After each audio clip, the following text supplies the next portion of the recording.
Oh, I do love Invasion from Below. It's one of Hero Factory's best sub-themes. Scaled down heroes in little minifigure form, but they're fighting humongous kaiju monsters. What's not to love? But this set, Flyer Beast vs. Breeze? Is this one any good? And how do the pieces hold up? Can they be used to make other custom creations? Well, let's discuss all of this in today's video. Here we go. Flyer Beast is certainly one of the most fearsome and frightening looking beasts to come out of Invasion from Below. With their gigantic claw arm on one side, which actually does have a good array of posability. They also have a pretty dope looking face, which has some really nice printing. I especially love this side here with the scar across the eye. What a sick level of detail. The head also boasts a nice amount of articulation on the jaw, which is always a good thing to see. The wings have a fairly imposing silhouette, but it is a shame that they're a touch basic.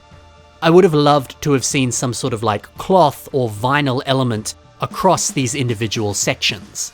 You know, kind of like we see on a lot of modern Ninjago Dragon sets. But honestly, it's not that bad. I still like how they look. Flyer Beast also has a kinda funky looking weapon.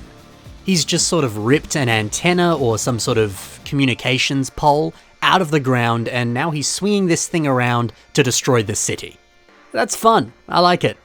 And it is a good way of establishing the scale of this set. Also included in this set is a minifigure version of our friend Breeze. They captured her likeness quite well on this little minifigure. You can easily see the similarities with her mask, that's so well done. On the back you can see that she's equipped with some rocket boosters, and she also comes with a nice trans-orange chain accessory. Flyer Beast has this specific spot on their back that allows you to place Breeze on top. The idea is that you place her here and she uses that chain weapon to sort of subdue the beast. She does so by kind of choking them with the chain. It's slightly more graphic for a Lego set, but you know, I guess the chain is more around the jaw than the throat, so it's not as full on. But you know, hey, that's Breeze. She's hardcore. Also, what a great combination of colours. Yellow, azure, black. This just pops. So look at that, we got striking colours, very well designed parts and facial features, and a very menacing silhouette. Flyer Beast is dope. But how are the pieces that come in this set? Are they any good for building other Bionicle creations? Well, let's find out. And then we're going to finish things off by taking a look at a cheeky revamp of Flyer Beast. We've actually got two of them.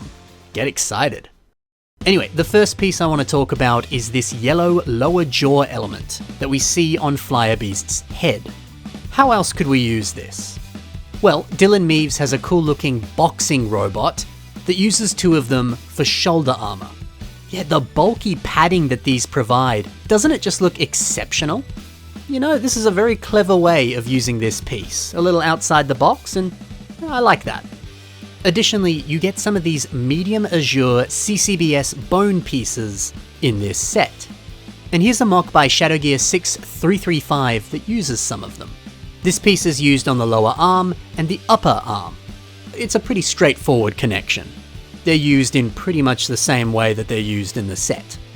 But that's not really what I want to focus on. I want to focus more on the colour. How good is medium azure? To get construction pieces in this colour is simply wonderful. Now you can go out and get medium azure pieces from, I don't know, other various Lego sets, and use them alongside these limbs. That way you can make a creation with a truly magnificent colour scheme.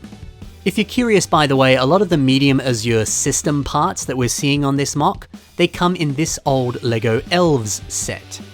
Good luck buying Elves sets for cheap on the aftermarket, unfortunately they're very expensive. But you can get medium azure parts in a lot of Friends sets, so it's not too hard to build up a nice supply of these coloured pieces. God, it is such a lovely colour, isn't it? So yeah, it's such a blessing that we get some really basic CCBS limb pieces in medium azure. It makes it so easy to build a really cool Bionicle mock with a rad colour scheme. And speaking of which, You also get some of these hand sockets in the same colour. Librarian Bot uses them in a pretty similar way to how Shadowgear was doing it. He's combined them with a few other medium Azure system pieces. The final result looks really nice, especially when you partner it with darker blue, some old gold, and some white. What an amazing colour scheme. Plus, this is a pretty nifty looking custom upper leg. There's a lot to love here.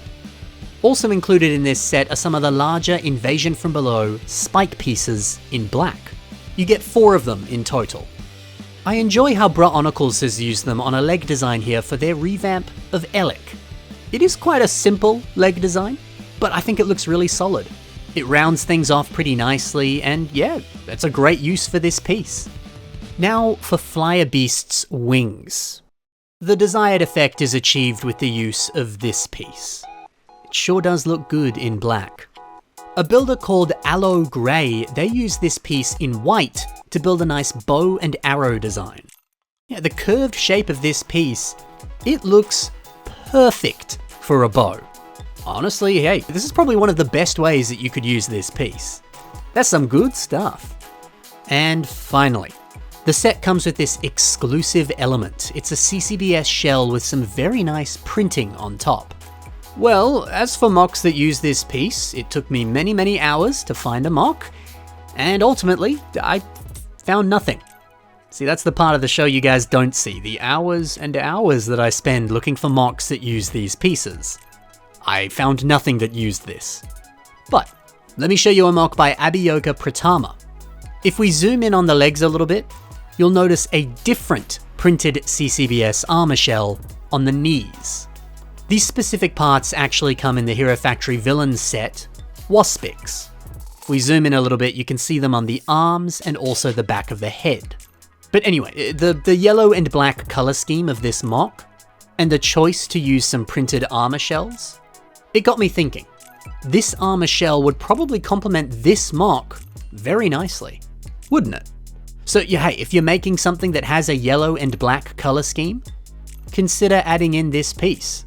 As we can see on this mock, doing so is the perfect little finishing touch. So there you go. That's some ideas for how you can use some of these pieces. Now, let's check out a couple revamps of this majestic set. Mr. Boltron kicks us off with their take on the character. And dude, look at these wings. The choice to add in some cloth and also to actually alter the entire wing design. Now they can fold together or they can pop out. Wow. Changing this adds so much more to this character. It looks so much more refined and so much more finished and clean. Although this creation actually removes the medium azure. It's just black and yellow. Which, in theory, I thought I wouldn't like that because, you know, on the actual set, that color scheme is perfection. But, you know, the sleek look of the black and the yellow, it's good. You know, this revamp is a great example of how just making a few little changes can add so much to a set. Sometimes that's all you need to do to improve it. A couple little things. But this revamp also rocks. This was built by Labark1234. And oh man, this is so cool. This revamp really has just kind of scaled up the set, just kind of doubled it in size. But mate, you know, that's the thing about Invasion from Below. It's filled with big monsters and essentially kaiju. The whole point of kaiju is that they're gigantic monsters that, you know, terrorize entire cities. It just makes sense that scaling up these sets is gonna look good. It's kind of in the DNA of what they are.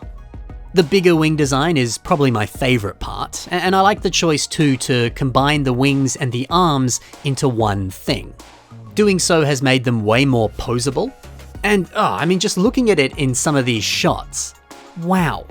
Turning Flyer Beast into a dragon? That certainly was the right move. Also, the armor work all along the torso? That's just brilliant. Some great shaping right there. What a perfect revamp. Hey man, Flyer Beast is a great set. I hope you like them as much as I do. Now, if you enjoyed the mocks that I showed you in today's episode, then be sure to take a look at the links in the description below. You're going to see the social media of all those builders waiting for you right there. And after this, if you're hungry to build some Hero Factory mocks for yourself, be sure to post them online with the hashtag HFFeb. That way you can join in on the fun of Hero February. Well, thank you so much for watching, guys. Happy building, and bye for now.